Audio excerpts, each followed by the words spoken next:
வழக்குகள் இல்லாத அமைச்சர் இல்ல. மதுரை மக்களுக்கு ஒரு நல்ல விஷயம், உங்க அமைச்சர் மூர்த்தி இருக்கிறாரு. அவர் அடுத்த ஆட்சி வந்தன சொத்து குவிப்பு வழக்கோ இல்ல பத்திரப்பதிவு ஊழலோ கண்டிப்பாக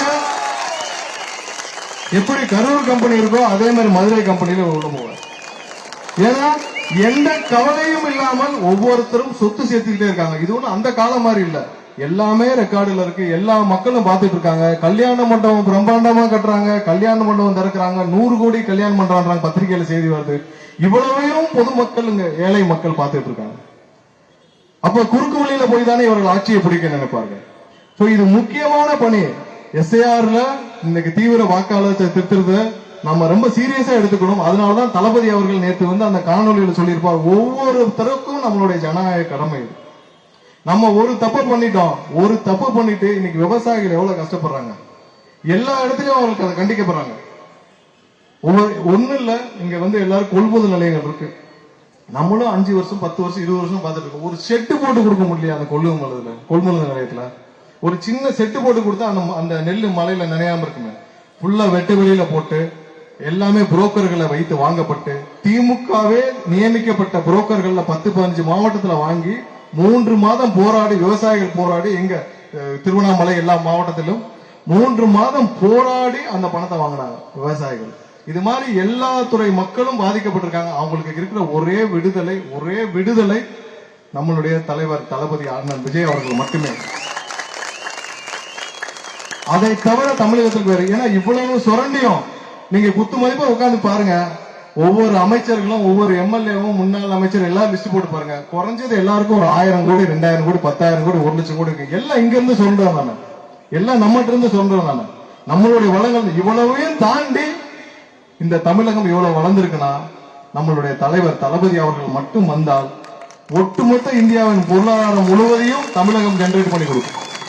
அவ்வளவு ஒரு செழிப்பான ஒரு மாநிலம். இந்த மாநிலத்தை எவ்வளவோ சுரண்டணுமோ சொல்றாங்க. இயற்கை வளங்கள், நீங்க குவாரி எல்லாம் போனீங்கன்னா கீழே தண்ணி வருது, விட்டா அடுத்து அமெரிக்காவே போயிடும் போல இருக்கு, அந்த அளவுக்கு கீழே தண்ணி வருது.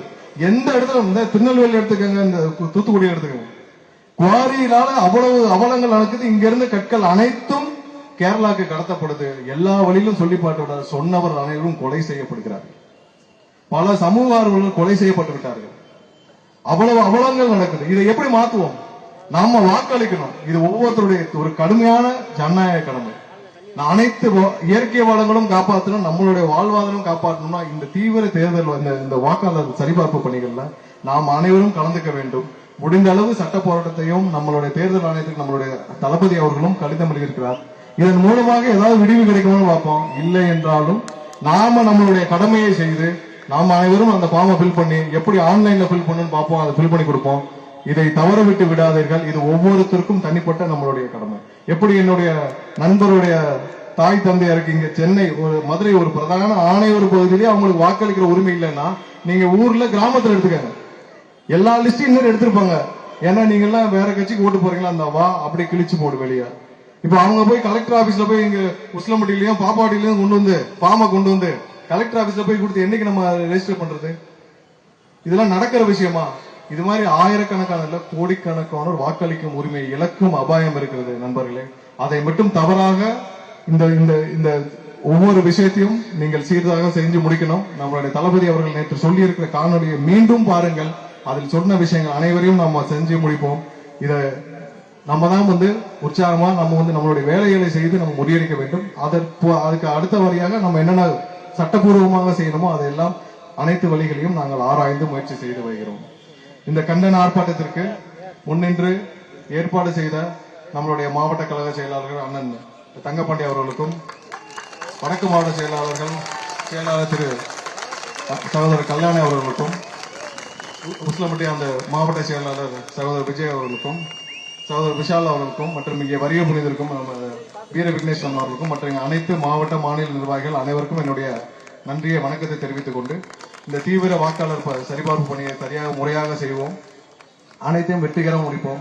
2026 நம்ம தமிழகத்துக்கான ஒரு விடுதலை எப்படி ஆகஸ்ட் 15 விடுதலை கிடைச்சதோ அதே மாதிரியான ஒரு மோசமான ஒரு தீய சக்தி கும்பலிடமிருந்து நமக்கு ஒரு விடுதலை கிடைக்க போகுது. அது 2026 தளபதியால் மட்டுமே முடியும்.